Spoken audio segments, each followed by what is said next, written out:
Buenas tardes a todos. Bienvenidos a este panel cuyo tema es Gastronomía panhispánica, la construcción de un diccionario. Bien, es un panel cuyo, promotor e ideador es el coordinador, como ahora diré, que tengo a mi derecha, don Alonso Ruiz Rosas, y yo he tenido, pues no sé, la suerte y el gran honor de ser designado para presidirlo, nada más que para presidirlo, porque desde luego yo no sé nada del asunto sobre el que aquí se va a hablar y por tanto mi única función es la de presentador de los intervinientes y la de moderador en el eventual coloquio posterior.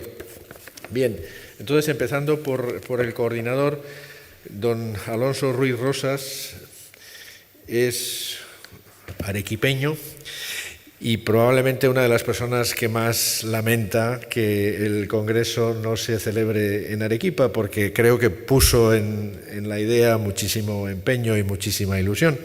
Pero en fin, aquí estamos y no vamos a lamentarnos de lo que ya no tiene, digamos, vuelta atrás. Alonso Ruiz Rosas es poeta, hijo de poeta y gestor cultural, persona muy polifacética y con muchísimas inquietudes e iniciativas, y también con una importante trayectoria diplomática o en puestos diplomáticos. Ha sido durante muchos años agregado cultural en la embajada de su país en Francia, en París, y desde hace muy poco, ¿no? 1 o 2 meses, si no me equivoco, ha sido nombrado agregado cultural de la Embajada de Perú en España. Bien, no voy naturalmente a mencionar sus libros poéticos, que son muchos, y sí a destacar un libro fundamental que yo he conocido hace poco gracias al contacto que hemos entablado para esta sesión y que él ha tenido la amabilidad de regalarme, que se llama La Gran Cocina Mestiza Arequipeña. La Gran Cocina Mestiza Arequipeña, que tiene también recetas y es un libro completísimo. De manera que, en fin, ya ven que es una persona absolutamente, como decimos, no sé si se dirá en América, supongo que sí, pintiparada para esta mesa. A mi izquierda está Euda Morales, a quien también he conocido esta mañana en la presentación de un libro, de este libro que tenemos aquí. Es periodista, escritora, editora y chef educadora, dice su currículum. Chef no se puede poner en femenino, ¿no? Bueno, periodista tampoco, periodista es invariable y chef es más invariable aún. Es catedrática de la Universidad Rafael Landívar en Guatemala y especialista en patrimonio cultural gastronómico guatemalteco. Autora de 5 libros de relatos gastronómicos y de muchas otras contribuciones, y por lo que más nos interesa aquí, o el dato más relevante en este caso, es que es asesora técnica especializada del Diccionario Gastronómico Guatemalteco publicado por la Academia Guatemalteca de la Lengua. Ha recibido diversos reconocimientos honoríficos como embajadora de la cultura culinaria guatemalteca por el Ministerio de Cultura de Guatemala. A su izquierda y en un extremo de la mesa está don Fernando Serrano Migallón, licenciado en Derecho, licenciado en Economía, doctor en Historia por la Facultad de Filosofía y Letras de la Universidad Nacional Autónoma de México, y recibió el Premio Nacional de Artes y Literatura 2021 y el nombramiento como miembro de la Orden Nacional del nombramiento como miembro del mérito de la Orden Nacional del Mérito de la República Francesa y también de la Orden de Isabel la Católica del Gobierno de España. Es miembro de número de la Academia Mexicana de la Lengua y académico correspondiente, perdón, de la Academia Mexicana y correspondiente de la Academia de la Historia. Y finalmente Sergio Zapata Hacha en el otro extremo de la mesa, es doctor y magíster en Ciencias Agronómicas por la Universidad Católica de Lovaina, ingeniero de Industrias Alimentarias por la Universidad Nacional Agraria. Es un gran especialista en la labor investigadora sobre las industrias agroalimentarias. Exdirector del Instituto de Investigación y Posgrado de Turismo, docente de Historia de la Gastronomía y Enología y de Introducción a las Ciencias Gastronómicas y desempeña asesoría de tesis en la Universidad de San Martín de Porres y es miembro de la Academia Peruana del Pisco. De manera que, como ven, tenemos una mesa verdaderamente prestigiosa y muy adecuada al tema del panel, del cual, como digo, yo no voy a decir nada porque no podría hacerlo, sino que voy a dar ya la palabra a don Alonso Ruiz Rosas para que nos haga la introducción. Muchas gracias. Gracias, Pedro, por esas palabras tan generosas. Es probable que no seas un especialista en gastronomía, pero eres una autoridad en diccionarios, de manera que estamos muy complacidos de que seas tú quien presida esta mesa, que quizá habría que llamarla sobremesa, por lo menos considerando la hora en la que estamos en España. ¿Para qué se ha propuesto esta mesa?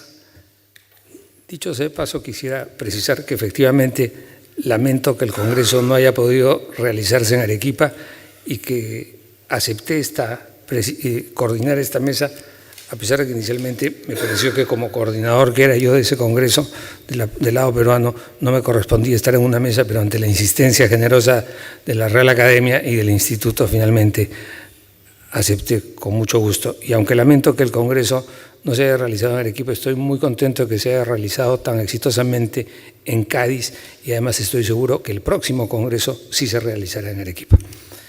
Bueno, diría que esta mesa la hemos hecho para conversar a partir de las experiencias puntuales de nuestros destacados panelistas sobre la pertinencia y las características que podría tener un diccionario panhispánico de la gastronomía o del español gastronómico. Me permití proponer la iniciativa en el octavo CILE en Córdoba en 2019, pensando que era también un tema ideal para ahondar en la complejidad del mestizaje en nuestra lengua y cultura, tema que resultaba indispensable tratar en Arequipa y que, como ha quedado demostrado en este Congreso, venía también a colación en la bella ciudad de Cádiz que ahora nos acoge. Si en 2017 la RAE había presentado su monumental Diccionario Panhispánico del Español Jurídico, me pareció razonable pensar en algo equivalente para el tema gastronómico. Hay, desde luego, varios y variados diccionarios de cocina en nuestra lengua, desde el pionero Ramillete Curioso, tejido de diferentes voces hispanolatinas, tesauro lacónico o índice general que contiene los nombres de varias y exquisitas curiosidades tocantes al hombre, sus vestidos, manjares, ejercicios, ciencias, dignidades y diversiones, animales, peces, aves, plantas, árboles, flores, frutas y otras diversas cosas por el recreo de los estudiosos, de Josep Moraleja, publicado en 1745, pasando por el Diccionario de Cocina o el Nuevo Cocinero Mexicano en forma de diccionario, que si no me equivoco apareció por vez primera en 1845, o el Diccionario General de Cocina de Ángel Muro, de 1892, hasta llegar a la Rus Gastronómica en español, o al ambicioso Diccionario de Gastronomía de 2017 de la Academia Iberoamericana de Gastronomía, para no mencionar otros aportes restringidos al ámbito nacional, como los Larousse de la gastronomía mexicana o peruana, el sabroso Chapín de la Academia Guatemalteca de la Lengua, que asesora precisamente Euda Morales, o el tan ameno y erudito Diccionario de la Gastronomía Peruana Tradicional de mi querido y admirado Sergio Zapata Hacha. Hay, pues, muchos diccionarios gastronómicos en español, pero la idea de imaginar un lexicón que condense y enriquezca todo ese acopio con la autoridad y sapiencia de la institución llamada a limpiar, fijar y dar esplendor a nuestra lengua no deja de ser atractiva, considerando además que si las principales tradiciones gastronómicas de la comunidad iberoamericana constituyen verdaderas potencias culinarias, la suma de sus partes formaría sin duda algo que podría llamarse una superpotencia gastronómica. La propuesta de emprender este ambicioso diccionario fue planteada formalmente por la Academia Peruana de la Lengua en el 16º Congreso de la Asociación de Academias de la Lengua Española, llevado a cabo en Sevilla a fines de 2019, donde se aprobó. A continuación, la Academia Peruana de la Lengua elaboró un léxico de platos peruanos y solicitó lo mismo a sus pares institucionales, pero estamos aún en los inicios de un proyecto que sin duda, por su ambición y caudal, ha de requerir precisiones, acotamientos y un largo y sostenido empeño. Solo quiero incidir ahora en 3 puntos para iniciar el diálogo que sostendremos y enriquecerán nuestros panelistas con sus aportes. Primero, el tema. El diccionario de la Real Academia define gastronomía como 1, arte de preparar una buena comida; 2, afición al buen comer; 3, conjunto de los platos y usos culinarios propios de un determinado lugar.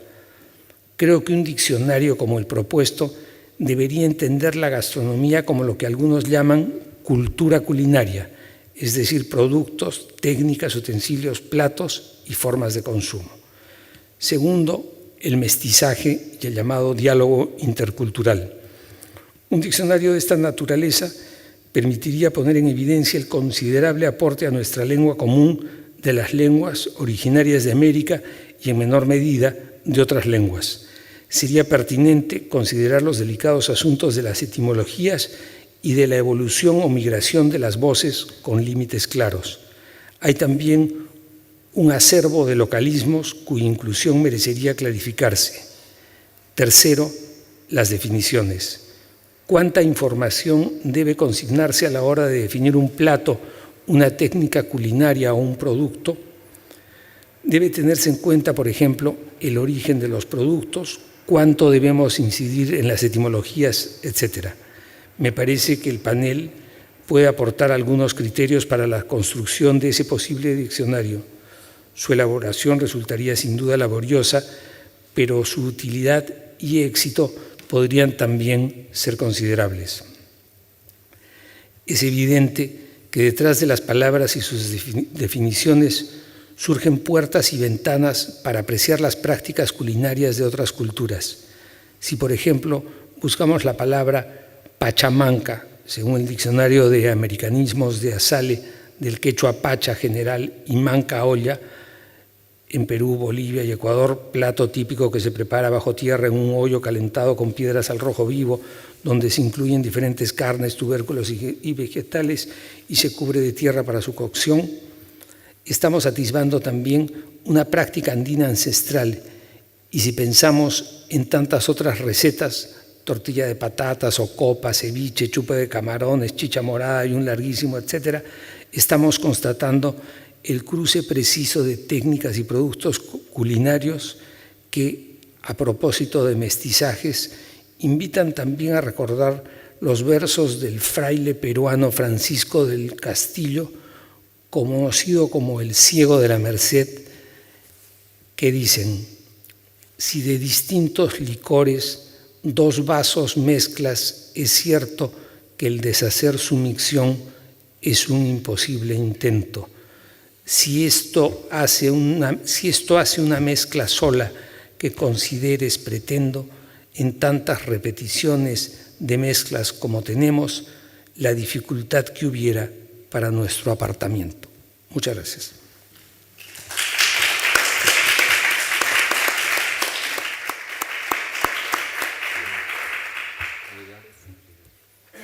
Buenas tardes.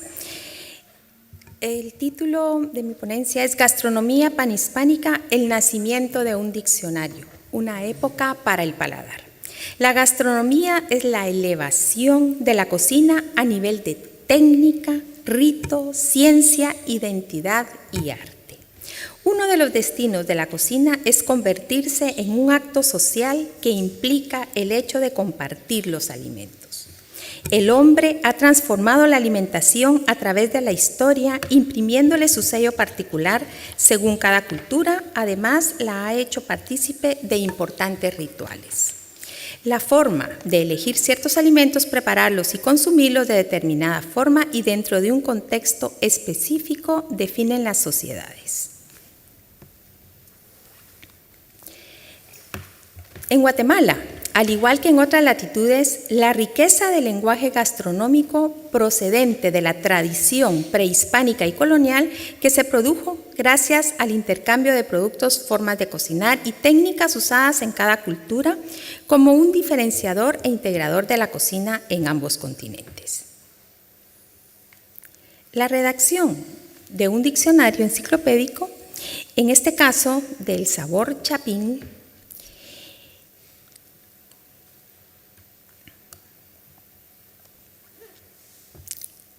Diccionario Gastronómico Guatemalteco, que surgió como un proyecto de la Academia Guatemalteca de la Lengua, correspondiente de la Real Academia Española, como un diccionario de tipo enciclopédico. El diccionario, la lengua española, define gastronomía como conjunto de los platos y usos culinarios propios de un determinado lugar. Por consiguiente, el Diccionario Gastronómico Guatemalteco refiere a la relación de términos culinarios, productos, técnicas históricas y tradicionales de elaboración, saberes populares y platillos representativos. Por supuesto, en este caso particular, afines a Guatemala. Han sido las abuelas y mujeres, cocineras en su mayoría, quienes han conservado los saberes y sabores de las tradiciones culinarias gracias a las recetas transmitidas de generación en generación como expresiones vivas. Los alimentos dan identidad a un pueblo, porque cada país tiene una distinta forma de alimentarse. Por ende, la gastronomía y su terminología son una herramienta de enseñanza cultural. Las raíces propias de Guatemala se pudieron establecer a partir de una investigación relacionada con las comidas saladas, representativas de las particularidades afines con las raíces mesoamericanas y enriquecidas gracias al mestizaje, aunque coinciden con algunos ingredientes y similitudes en métodos de preparación con otros países del continente americano. Como importante fruto final de esta investigación, en el 2021 surgió el sabor chapín, Diccionario Gastronómico Guatemalteco, como dije anteriormente, un proyecto de la Academia Guatemalteca de la Lengua correspondiente de la Real Academia Española. En esta obra están incluidos 75 platos fuertes, salados, que representan la cultura gastronómica guatemalteca. La selección pretende ser una fundamentada y breve aproximación que sirva de registro e incentivo para profundizar en los estudios relacionados con la herencia y tradición culinaria nacional y con el uso del vocabulario propio de esta área del conocimiento. El criterio de selección de esta primera entrega se basó en la frecuencia de uso, respaldada con la investigación hecha en las diversas fuentes bibliográficas que permitieron incluir, en la mayoría de los casos, datos sobre la procedencia o alguna variante léxica. Este aporte no tiene la finalidad de ofrecer recetas y si bien brinda información de los ingredientes básicos de cada platillo, no se incluyeron todos, tampoco algunos condimentos como sal, pimienta, cebolla o ajo, debido a que estos regularmente se agregan al gusto. Este registro léxico constituye una memoria cultural del dominio gastronómico que evidencia un interés de carácter nacional como base de consulta. Para los académicos y especialistas en temas lingüísticos, lexicográficos, culinarios y para cualquier persona interesada en comprender y conocer el significado, método de preparación y concepto de un platillo en particular. Esta obra está aderezada con fotografías de platos emblemáticos para referenciar la variedad de concepciones y métodos de preparación afines a la cultura guatemalteca. Tuve la oportunidad de brindar una asesoría técnica especializada como investigadora de las raíces gastronómicas guatemaltecas. Pude a su vez establecer que el papel de las mujeres ha sido clave por vincular saberes identitarios, a la vez cargados de mestizaje, en el momento de preparar los alimentos. También el Diccionario de la Lengua Española define gastronomía como arte de preparar una buena comida. La buena comida permite ser analizada desde diversos aspectos y uno de ellos es la conservación de los sabores de arraigo patrimonial. Las sociedades basan su dieta en alimentos del entorno. La gastronomía tradicional guatemalteca emplea el asado o dorado al comal como punto de partida para preparar los ingredientes básicos en la elaboración de los recados, como se le llaman las salsas en Guatemala. El tostado aporta el colorido dorado y un gusto particular a los chiles secos, pepitoria o ajonjolí, ingredientes que contribuyen con textura y sabor. Al hacer referencia a la riqueza culinaria guatemalteca, además de los diversos platillos que ofrece, es imperante mencionar sus recados o salsas, cuya base son el tomate, miltomate, cebolla, ajo, especias y hierbas aromáticas, utilizadas para condimentar carnes o vegetales, como zanahorias, papa o esquil, ejote y otros. A todo lo anterior se agrega un espesante, que puede ser masa de maíz, tortilla tostada, pan, arroz, para lograr la consistencia esperada de una salsa ligeramente espesa. Existen diversos recados de origen prehispánico, otros fueron creaciones de la colonia, como referentes de una cocina sincrética, donde se evidencia la riqueza de un ingrediente o condimentos como el ajo, achiote, laurel o tomillo, entre otros. En adición, se emplean procedimientos como el molido, fundamentalmente en piedra de moler, el remojado y el colado para refinar las preparaciones. Desde la cosmogonía guatemalteca, el maíz es el origen del hombre. La comida se convierte en el sustento de su identidad, aún con los cambios de la globalización. Los hábitos en la preparación de los alimentos son atávicos y están cimentados para que un recado evoque toda una cultura y mantenga su técnica de elaboración a través de los años. Gracias.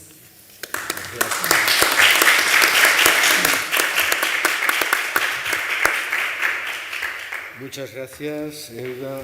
Entonces tiene la palabra don Fernando Serrano. Muchas gracias, señor presidente. Muy buenas tardes, muchas gracias a todos. La comida caracteriza a quien la come y a quienes la guisan. Se dice popularmente, tú eres lo que comes, frase que quizá tenga razón. De todas las manifestaciones culturales, las artes plásticas, la literatura o la música, no existe ninguna sola que implique la incorporación del producto final como parte del ser humano. A su vez, hay pretensiones con relación de los beneficios que se obtienen con la preparación y el consumo de ciertos productos. Es conocida la frase, lo que se come se cría, que da a entender que el cuidado en el jamar tiene un resultado evidente en el desarrollo físico de quienes lo consumen. Dos de los elementos fundamentales en el espíritu del ser humano son el idioma y la comida. Dice certeramente Fernando Savater que en el caso de los emigrados es mucho más fácil cambiar de dioses que de comida. Es notable la proliferación de restaurantes y de tiendas de comestibles que ponen al alcance de los consumidores productos que están lejos de su lugar de origen, pero muy cerca de su paladar y de su corazón. Tenemos ejemplos históricos actuales que pueden dar una idea de la forma en que se nutrió la cocina europea y de cómo era percibida la comida local en cada región por sus vecinos. Los romanos llamaban cicerófagos a los ibéricos debido a que supuestamente comían garbanzos, algo que nunca hubiera hecho un romano, pero que a la fecha sigue siendo un deleite en la España de un excelente cocido. Los ingleses, de forma despectiva y reacios al continente europeo y sobre todo a su vecina Francia, se manifiestan ajenos a su historia, a su cultura y sobre todo a su comida, llamándolos comedores de ranas, mientras que ellos se consideran orgullosos de la calidad de su ganado y de su ginebra local, Beefeater. El resto de España llama a los alemanes cerveceros y cuando uno se refiere a alguien como un espagueti, sabe que está hablando de un italiano. La forma de comer muestra a todos los demás cómo somos. El mundo de habla española es en ese sentido profundamente rico y tiene dos vertientes esenciales que le dan contenido y peso a esa fuerza. Los antiguos pobladores originarios del territorio que hoy es América estaban incomunicados entre sí e incluso así, sin saberlo, consumían los mismos productos, aunque estos los cocinaban y preparaban de manera completamente distinta. En Europa, debido a las guerras de la Edad Media y del Renacimiento, se dio una apertura entre los productos que se consumían en una y otra región. El gran colapso gastronómico se produjo cuando dos mundos distintos, aislados y desconocidos, entran en contacto.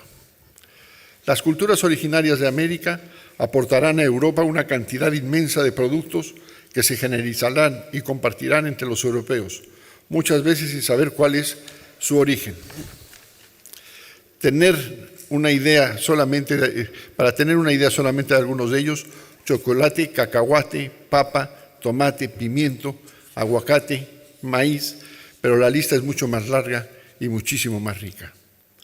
Al mismo tiempo, Europa aportará a la gastronomía americana productos no conocidos, como arroz, caña de azúcar, vid y su derivado el vino, café, carne de res, de cerdo, aceite de oliva y especies distintas a las americanas, pero que se complementarán unas con otras. En la actualidad, la globalización y la facilidad de comunicación física y cultural hacen que el intercambio sea más fácil y expedito, pero curiosamente muchos alimentos, siendo los mismos productos o ingredientes, conservan nombres diversos, dependiendo de la región, situación que causa desconcierto. El aguacate puede ser palta, el maíz choclo, el tomate jitomate, o con un nombre sin sentido, a no ser que los primeros italianos fueran daltónicos, pomodoro, y así podríamos seguir indefinidamente. La manera de cocinar también es muy peculiar. Varía de lugar a lugar. La forma como se hace un asado en Argentina es completamente distinta a cómo se hace en México, lo que es comprensible por la gran distancia que existe entre ambos países. Pero lo más sorprendente es que también sea diferente a cómo se hace en Uruguay o Brasil, países con los que colinda. Hay costumbres gastronómicas que de un lugar del Atlántico parecen incomprensibles al otro. La ingesta de insectos como gusanos, escamoles, saltamontes o chapulines repugna a quien los escucha por primera vez. Y por el contrario, para los habitantes de los lugares en los que se consumen, son considerados como una de las mayores exquisiteces para el paladar. Lo mismo pasa cuando los europeos comen ciertos moluscos, carne cruda, entrañas o vísceras, rechazadas por quienes no están acostumbradas a ellas, u otros alimentos guardados en sal o en algún otro método de conservación. El recurso utilizado para preservarlos durante los largos periodos de guerra que se convertían en usos y costumbres cotidianos para determinada población. La variedad y la complejidad de la gastronomía panhispánica es un trabajo que difícilmente tendrá algún día un punto final. Analizar desde todos los puntos de vista ese conjunto de productos, técnicas, recetas, entre muchos otros elementos, hacen que este mundo sea apasionante y sumamente prolijo. La gastronomía panhispánica es rica, sabrosa, estimulante. Es una muestra de identidad tanto en lo colectivo como en lo individual. Cada uno de los países que formamos esta comunidad debemos contar con un diccionario que tienda a establecer los parámetros gastronómicos del mundo panhispánico. Debe ser una obra de referencia amplia, con términos relacionados con la gastronomía como ciencia y como práctica, que establezca y defina los nombres de los ingredientes, platos, técnicas culinarias, herramientas y conceptos relacionados con la alimentación. Un diccionario con estas características debe ayudarnos a todos a conocernos, a comprendernos, pero su utilidad práctica será primordial para los interesados en la cocina y en la gastronomía, para los profesionales, dueños de restaurantes y en general de la industria alimentaria, periodistas gastronómicos, escritores y expertos del sector. Un diccionario gastronómico debe incluir información sobre la historia y el origen de los platos, de las recetas y recomendaciones sobre maridajes de alimentos y bebidas, las costumbres venidas de Europa, alimentos consumidos con vino y cerveza, que también pueden verse enriquecidas por las bebidas y los alcoholes propias de América, aguamiel, pulque, pisco, aguardiente o aguardientico, tequila, mezcal, y así lograr y ampliar el panorama del acompañamiento de la comida. Al ser, como su nombre lo indica, panhispánico, no podrá concentrarse en una región o cocina específica, sino tendrá que contemplar la mayor variedad posible, la mayor amplitud de alimentos, culturas y prácticas gastronómicas. Uno de los motivos por los cuales podemos estar orgullosos es por la resistencia heroica, la resistencia culinaria que han tenido las comidas tradicionales y los platillos que integran su fortaleza y tesón frente al embate de la globalización de las grandes empresas de productos alimentarios con prácticas gastronómicas que pretenden, como siempre, quedarse con el mercado sin importarles la conservación de las almas. Un diccionario panhispánico presupone adentrarnos en un mundo de raíces similares, pero con ramificaciones diversas. Nos servirá para conocernos a nosotros mismos y a quienes, como nosotros, vivimos en este mundo apasionante por ser único y diverso, pero además, y lo que es más importante, nos permitirá asumir y asimilar recetas, preparaciones, comportamientos frente a la mesa y gusto por ampliar nuestra participación culinaria. Ojalá que este proyecto prospere y logremos todos juntos adentrarnos en este mundo infinito, alentador, creativo y fundamentalmente sabroso, que es la gastronomía panhispánica, y podamos muy pronto tener en las manos un diccionario gastronómico panhispánico. Lo merece nuestra historia, nuestros ancestros y sobre todo el futuro. Muchas gracias.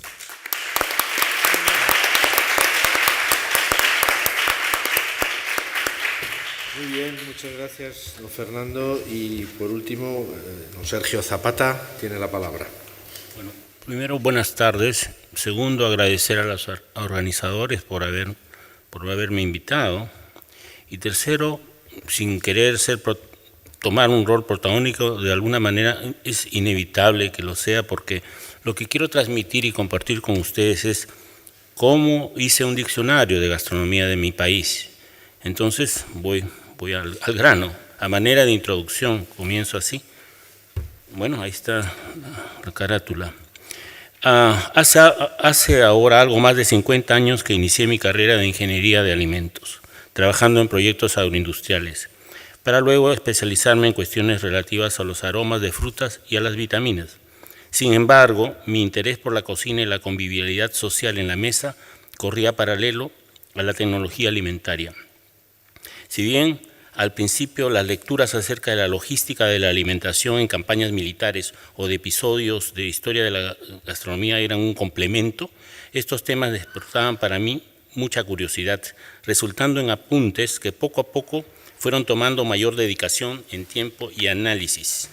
Fue así que a comienzos de la década de los 90 llegué por razones de trabajo a la provincia argentina de Tucumán, y como no podía ser de otro modo, aproveché la oportunidad para ampliar mi conocimiento de su cocina regional y del folclore de la alimentación, encontrando varias similitudes con la cocina peruana andina. Ya por entonces planeaba realizar un compendio de tecnologías andinas prehispánicas de almacenamiento y transformación de alimentos nativos. De retorno a Perú, emprendí la búsqueda de información relevante y de fuentes primarias para este proyecto que había quedado pendiente de algún modo. Por aquellos años encontré, para felicidad mía, algunos libros de cocina peruana que la Universidad de San Martín de Porres empezaba a publicar. Fue entonces que toqué las puertas de la institución y una vez acogido por el padre, y lo cito, padre Johan Leuridan, entre las propuestas de investigación que me fueron solicitadas retomé mi intención de trabajar un diccionario no solo de tecnología, sino de gastronomía peruana, proyecto que agradezco fuera aceptado y concretado. Y aquí estamos con más de 20 años dedicados al campo de la gastronomía escrita, del patrimonio y por ende del turismo.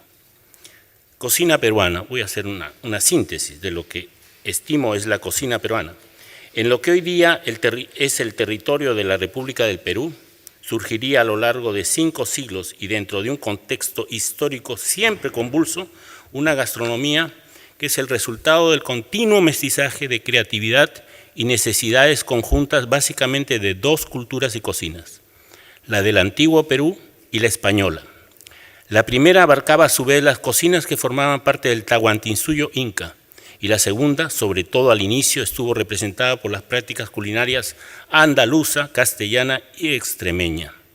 Estas constituyen las 2 columnas fundamentales de nuestra gastronomía, en la medida que los componentes que definen una cocina nacional, en este caso, en una palabra, todo lo que es determinante, fueron aportados sustantivamente por ambas. Nos referimos al aprovisionamiento de los productos e ingredientes de base, la condimentación, las técnicas de preparación, los aspectos sociales de los hábitos, incluyendo la presentación, así como los rituales religiosos o festivos.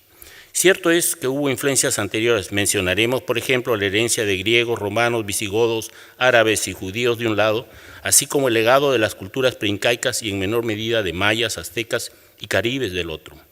Para tener una idea cabal de la complejidad de este proceso cultural, señalaremos que los conquistadores y cronistas españoles arribaron a nuestras costas provistos de un, entre comillas, mestizaje americano, adoptado durante la mayor o menor escala de tiempo que vivenciaron en las Antillas y la América Central.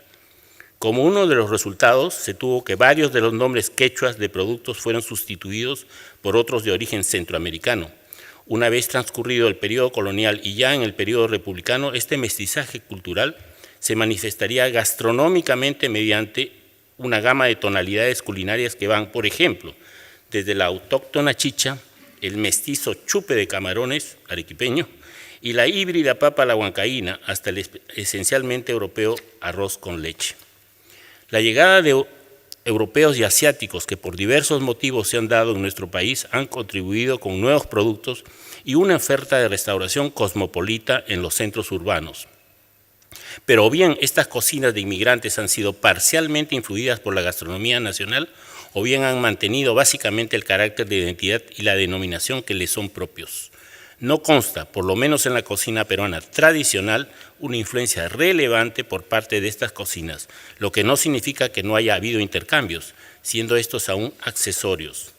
Por otra parte, cabe resaltar que el Perú es uno de los centros de biodiversidad más privilegiados del mundo, tanto en flora como en fauna, donde la experiencia práctica y el trabajo de miles de años llevó a los antiguos habitantes al conocimiento de las propiedades de estos materiales genéticos y a la domesticación provechosa de varias de estas especies. Ahora bien, aparte de participar hacia mediados del siglo XVI en una verdadera revolución cultural, agropecuaria y alimentaria en el viejo mundo, será también de esta manera que el Perú influyó en la alimentación, la cocina y la gastronomía en buena parte del área latinoamericana. Recíprocamente, nuestra culinaria ha estado abierta a intercambios e influencias por parte de otros centros culturales del continente. Por decirlo de manera simple, nuestra cocina no es únicamente americana o española. Se trata de una síntesis diferente y goza de una identidad propia y original.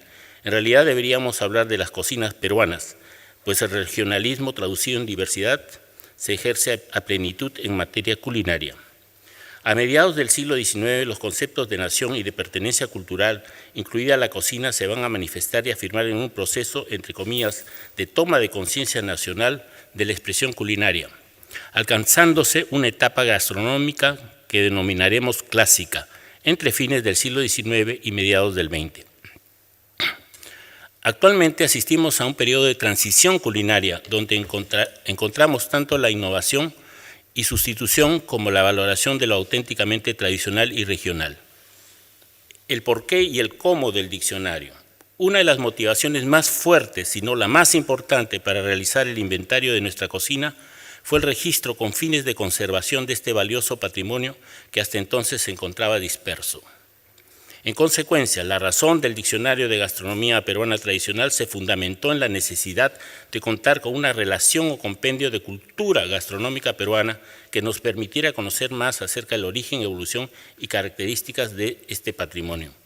En lo concerniente a su ejecución, entendimos que no se trataba de llevar a cabo una simple compilación de datos, etapa por cierto ineludible.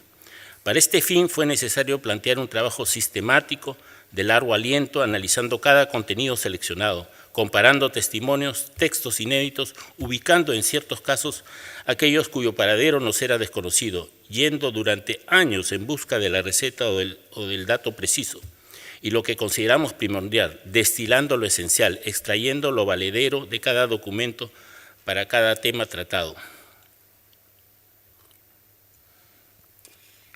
En esta tarea nos fue de ayuda la ciencia y tecnología de alimentos, pero además nos exigió involucrarnos con la historia, la etimología, la literatura, la música, en fin, prácticamente abarcar en lo posible cuanto campo de conocimiento humano hubiera de servirnos para asimilar los conocimientos de alimentos, cocina y gastronomía que nos fueron legados y transmitidos por quienes, a través de sus escritos o testimonios, nos proporcionaron la información requerida. Este diccionario constituyó el primer registro documentado dedicado íntegramente al tema de las comidas, dulces y bebidas nacionales, reuniendo además las técnicas ancestrales de elaboración y conservación de alimentos más significativas y los productos e ingredientes vegetales y animales de mayor importancia en nuestra culinaria. Características. En cuanto a la organización del diccionario, para cada entrada consideramos los sinónimos u otros nombres comunes conocidos, incluyendo productos nativos o introducidos de la flora, fauna y el reino mineral, junto a los respectivos nombres científicos. Hacemos también una revisión del origen etimológico de la palabra, según el caso. La definición del término culinario podrá o no basarse en la descripción de su preparación o incluirse la o las recetas más tradicionales provenientes de algún manuscrito o recetario republicano, generalmente reproducidas literalmente. La historia u origen de comidas, dulces, bebidas y productos es presentada cronológicamente en la medida de lo posible, como una sustantiva contribución al conocimiento de nuestra cocina y como fuente de consulta permanente. Además de la información anterior, se contempló aquella que nos ofrecían otras manifestaciones culturales relacionadas, tales como poesías, canciones, refranes, obras teatrales, etc. Las anécdotas tradicionales extraídas de la literatura nacional complementan la información registrada. Para la etimología de los términos se consultó obras especializadas, diccionarios etimológicos de lengua castellana, quechua, aymara, mochica, americanismos, argentinismos, chilenismos, provincialismos ecuatorianos, lenguaje bogotano, galicismos, mexicanismos, etc. Para el habla local se revisaron diversos diccionarios de peruanismos, de folclore, además de los relacionados con la lexicografía regional, como por ejemplo cajamarquinismos, huancainismos, limeñismos, modismos de Cajabamba, piuranismos, vocabulario del oriente peruano, entre otros. En lo que respecta a datos regionales, las diversas monografías departamentales y de provincias consultadas nos fueron de gran utilidad. Debido a las variaciones propias del idioma, a la época, a los estilos, así como a la interacción que se ha venido generando con las lenguas nativas americanas, es posible constatar diferencias, muchas de ellas notables, tanto en las denominaciones comunes de ingredientes, plantas, frutos y especies animales, como en las comidas y bebidas típicas. De tal manera que un mismo producto puede, según la región, momento o autor, llegar a denominarse de manera distinta, y una misma palabra puede tener significados disímiles. Lo anteriormente expuesto nos ha llevado a buscar la comprensión más que la coherencia en la grafía, sin pretender entrar en el dominio de los lingüistas. A diferencia de un diccionario de la lengua, hemos procurado, si no una perfecta continuidad, una cierta relación coherente en muchos casos, con los cuales se facilita el seguimiento de su lectura. Hacemos hincapié en el hecho de habernos basado principalmente en documentos escritos, valiosos e imprescindibles para un trabajo metódico y riguroso de los puntos tratados. Si bien el campo de estudio se encuentra lejos de estar agotado, quizás la mayor contribución de esta obra sea la recopilación y el rescate de algunos términos de la cultura gastronómica que nuestro país ha generado. Esperamos de esta manera haber contribuido al incremento de nuestro lenguaje coquinario y al, entre comillas, descubrimiento de algunas comidas poco conocidas, ignoradas o que en algunos casos se encuentran en proceso de desaparición. A manera de conclusión, la visión global que proporciona este diccionario, que bien podría titularse de Cultura Gastronómica Peruana, confirma su tradición, sus sabores originales, su diversidad y variedad, poniendo en evidencia la riqueza de sus múltiples cocinas regionales. Para quienes desconocen nuestra cultura culinaria tradicional, esta publicación les permitirá apreciarlas mejor, así como encaminarnos a su mejor provecho y disfrute en la medida que describe ingredientes y explica preparaciones. Este volumen utilitario del que venimos hablando constituye una buena herramienta de trabajo para el investigador, una fuente de consulta de la especialidad, además de un inventario muy completo de los productos, comidas y bebidas nacionales. Y finalmente, pero no menos importante, un tributo a las personas que anónimamente, en silencio, con paciencia y pasión constantes, crearon esas alegrías culinarias que hemos heredado y que ahora podemos disfrutar compartiéndolas fraternalmente. Muchas gracias.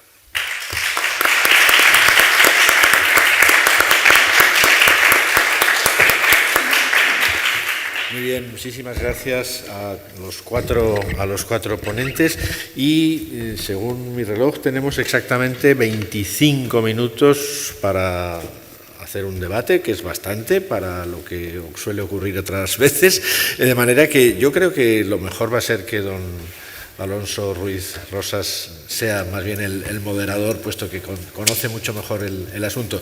Yo sí quería luego, al final, digo, llevar la cosa un poco al terreno estrictamente lexicográfico, si te parece, pero como han tenido que comprimir tanto sus intervenciones, a lo mejor pueden primero ampliarlas y si quieres luego pasamos a lo lexicográfico, pero lo dejo en tus manos. Perfecto. Muchas gracias, gracias a los panelistas.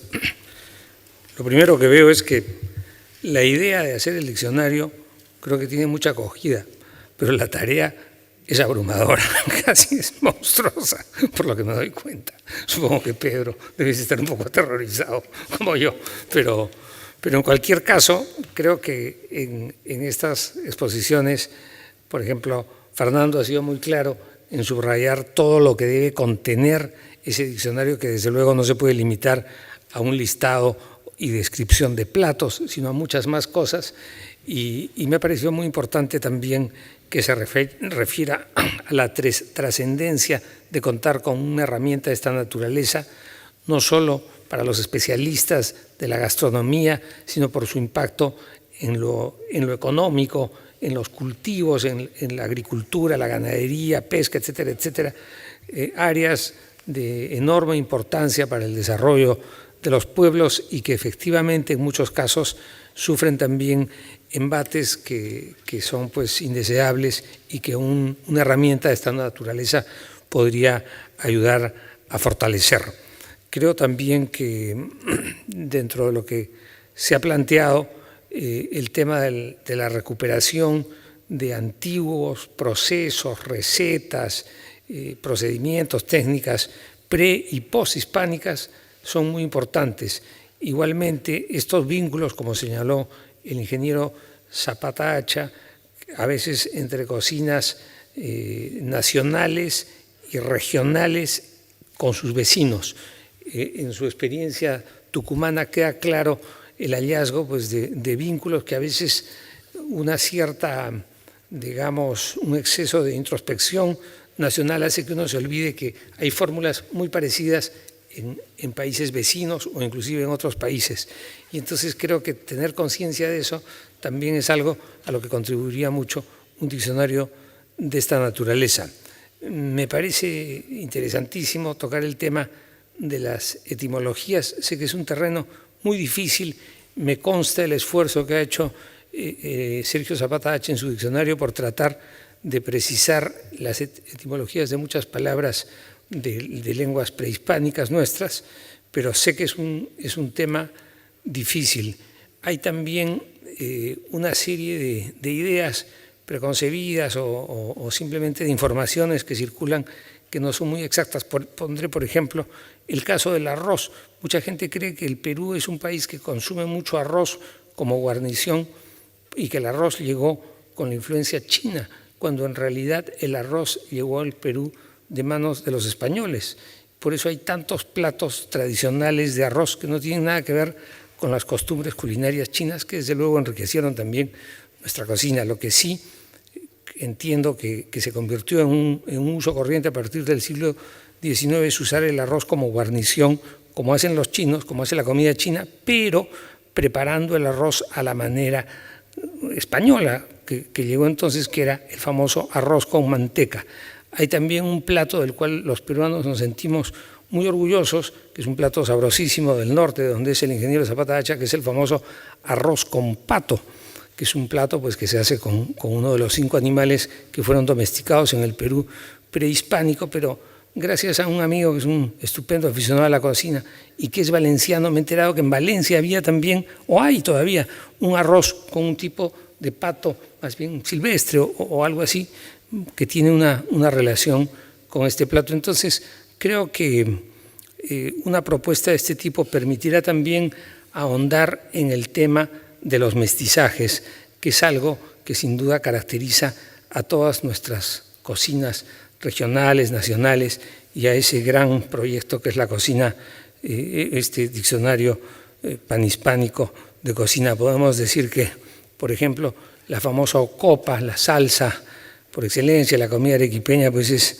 nieta del ají y qué sé yo, el aceite y de la papa y la cebolla, ¿no? De ahí sale una criatura nueva que es esta salsa magnífica con otros ingredientes, por supuesto. Entonces, yo diría que quizá podemos empezar a tener claro que el diccionario definitivamente tendrá que ser un diccionario de cultura culinaria.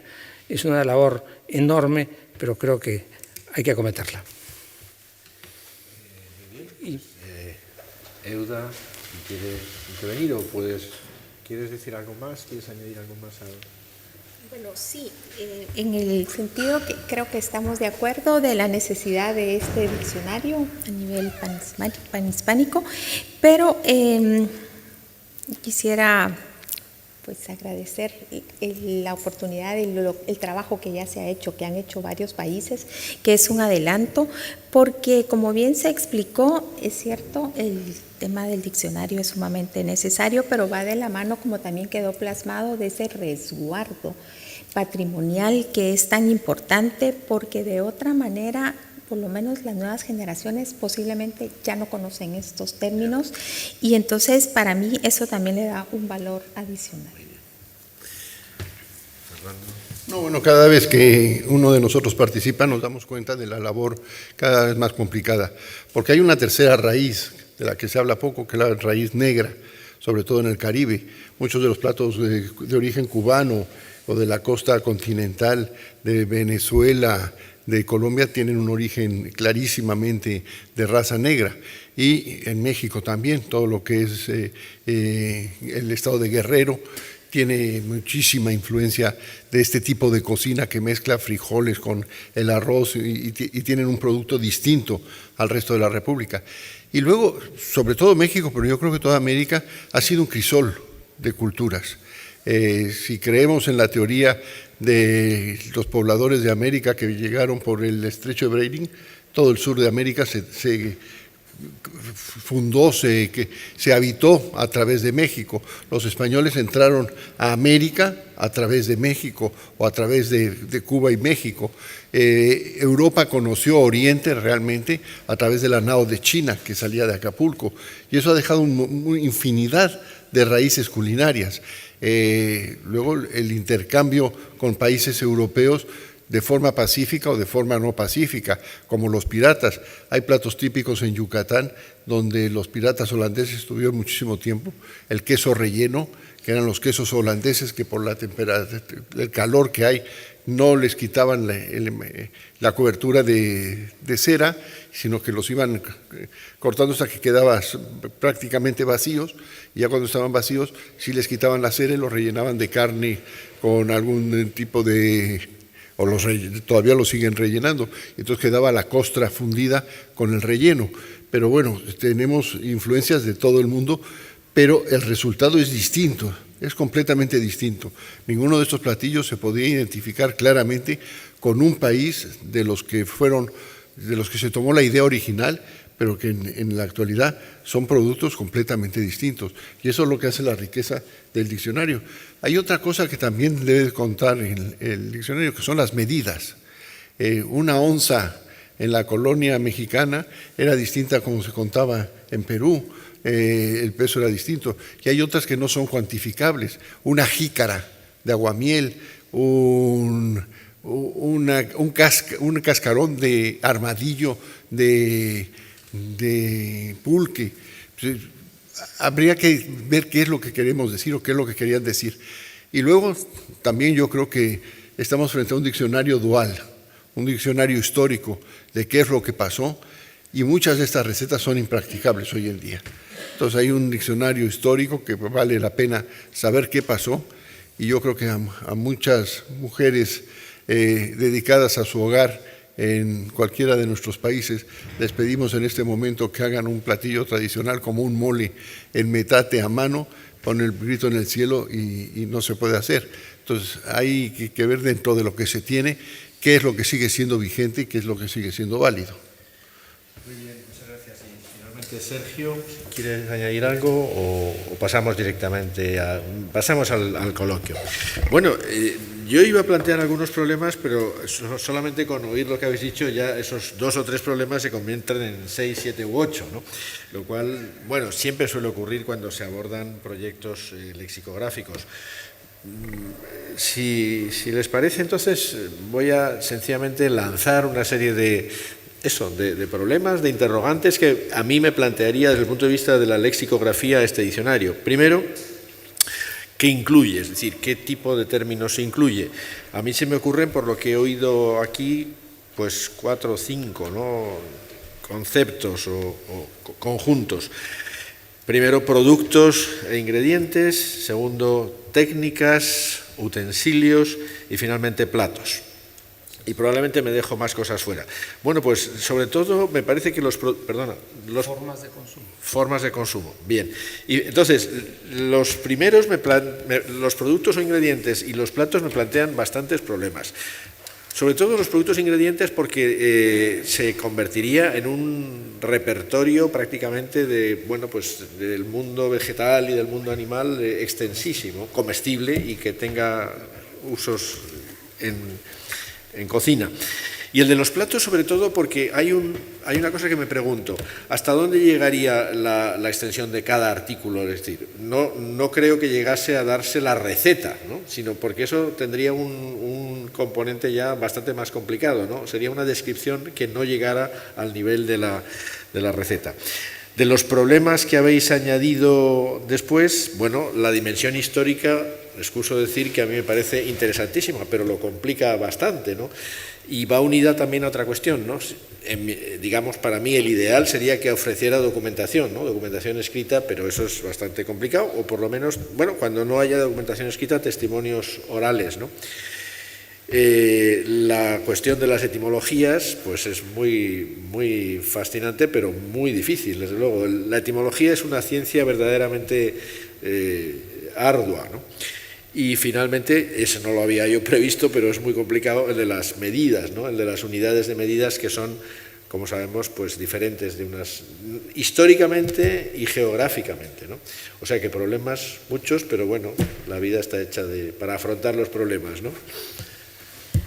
Yo tengo una respuesta con respecto a las medidas. Si bien es cierto, no se están presentando las recetas, se está haciendo un listado de los ingredientes, una descripción, entonces no entramos tampoco a las medidas. Ya. Claro, por eso lo de las medidas va unido a lo de las recetas. Si hay recetas, hay medidas, y si no hay recetas, no hay medidas en general. ¿Cómo lo ves? Bueno, yo diría que en un diccionario sí deben estar las medidas. Digamos, si uno pone la palabra narigada, que es una narigada de comino, entonces en la N pues encontrarás narigada, dícese de la cantidad de un producto que entra en el equivalente a esto, cuando te agarras la nariz, ¿no? Es una narigada de comino. Esto. Pero eso es la definición de narigada. Ahora, en la receta, yo creo que este diccionario efectivamente es monstruoso, pero si ASALE, la academia y otras instituciones deciden acometerlo, pues nosotros desde luego estaremos encantados de apoyar todo lo que se pueda. Tiene una ventaja en este momento, que es el mundo virtual informático. Entonces, una cosa es tener el diccionario principal, lexicográfico, con las palabras, pero detrás de eso pueden existir más adelante entradas que contengan, por ejemplo, las recetas. que además son miles de recetas, sí, porque a la entrada ceviche, pues definición y empiezan los 10.000 ceviches y etcétera, etcétera. Entonces creo que eso es posible, pero quizá en una segunda etapa las recetas y empezar, no sé, habría que tener un orden. Sí, bueno, un segundo, ahora enseguida. Yo creo que eso está clarísimo. Yo suelo decir que el libro no ha muerto, pero el diccionario en papel sí ha muerto. Es decir, me parece que el diccionario en papel no tiene ya futuro, es prácticamente imposible. Es decir, se puede hacer una edición en papel, pero un diccionario en papel al día siguiente ya se empieza a quedar anticuado. Y la gran ventaja, no soy ningún apóstol de la modernidad y de las tecnologías, pero en eso me parece que, quiero decir, insisto, soy un defensor del libro en papel, pero me parece que en el terreno de la lexicografía las ventajas de la edición electrónica son incontestables, ¿no? Bueno, yo creo que si vamos a afrontar la empresa, que ojalá y se decida, se puede plantear en etapas. Una primera etapa que sea un diccionario solamente de definiciones y luego en una segunda etapa irlo enriqueciendo con todo lo que se ha dicho aquí. No podemos enfrentar todas las facetas de entrada al mismo tiempo. Y me molesta muchísimo tener que discrepar del presidente de la mesa. Yo soy partidario siempre de los documentos en papel. ¿Los documentos? En papel. Un diccionario en papel para mí es fundamental. Un libro, un diccionario en papel es sensual, tiene peso, tiene olor, tiene gusto por la lectura. Yo en computadora, no, a lo mejor es un problema de edad y yo estoy llamado a desaparecer igual que los diccionarios en papel. Pero a mí tenerlo en mano me encanta. Lo haremos en papel cebolla.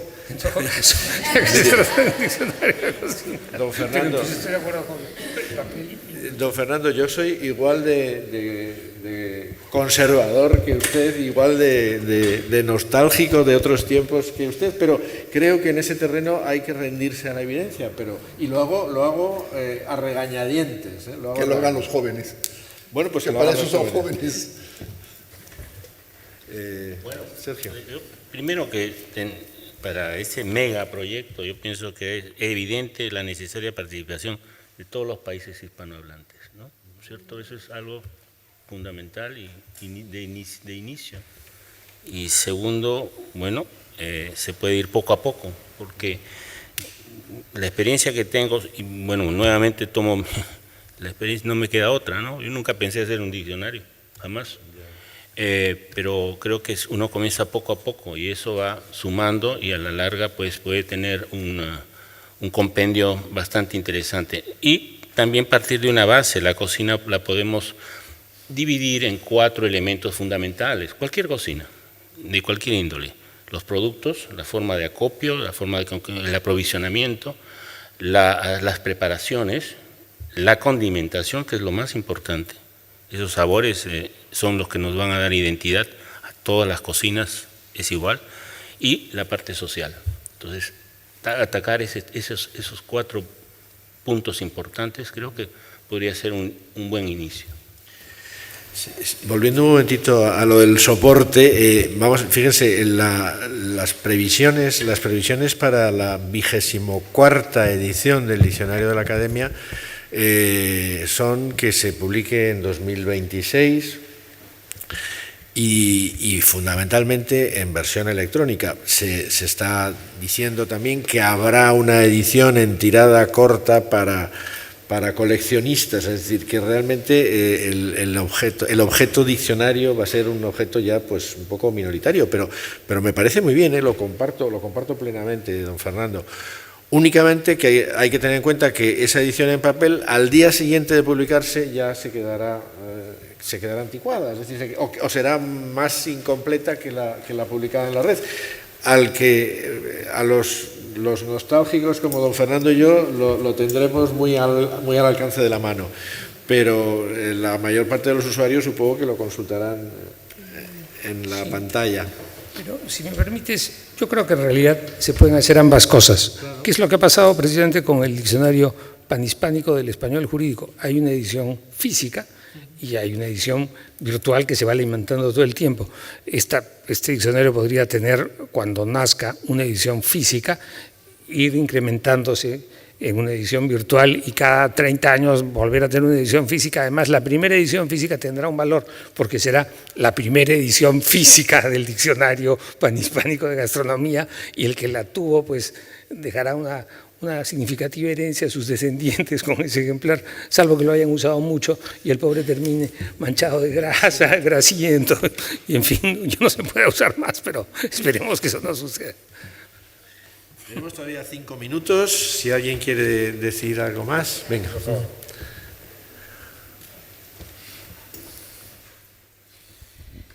Solamente es una duda, porque a mí me parece que metodológicamente es casi imposible abarcar el diccionario, sobre todo el límite temporal, pero por arriba. Quiero decir que, ¿por qué si se considera, como dijo la doctora Morales, la zanahoria y la cebolla, que no eran originarias de América del Sur como tal, ¿por qué, que estoy hablando sin saber, por qué no se puede tener en cuenta el cheeseburger o la lasaña? Porque realmente eso también se consume en todos sitios. O sea, ¿quién determina qué es panhispánico o qué no lo es? Porque yo qué sé, el cuscús, esa es mi pregunta. ¿Quién define el límite temporal, pero por arriba, no mirando hacia atrás? Muchas gracias. Bueno, lo que significa pan está clarísimo, todo, de manera que todo lo que se come en los países hispanoamericanos tendría que entrar, ¿no? Tendría que entrar. Yo insisto en que me parece muy oportuno lo que ha dicho don Fernando, de que hay que ir poco a poco, porque si nos fijamos de golpe objetivos demasiado ambiciosos, podemos estrellarnos, ¿no? Y creo que se puede decir que el punto más arduo es el histórico, ¿no? Es decir, el de escarbar en la documentación impresa hacia atrás fíjense en las dificultades que estamos teniendo con el diccionario histórico, y esto sería un diccionario histórico de una parte del léxico, pues nada desdeñable. ¿Alguna otra intervención? Pues entonces, si les parece, en la mesa también alguna cosa más que añadir, pues muchísimas gracias a todos por su asistencia y su participación. Y levantamos esta sesión. Gracias.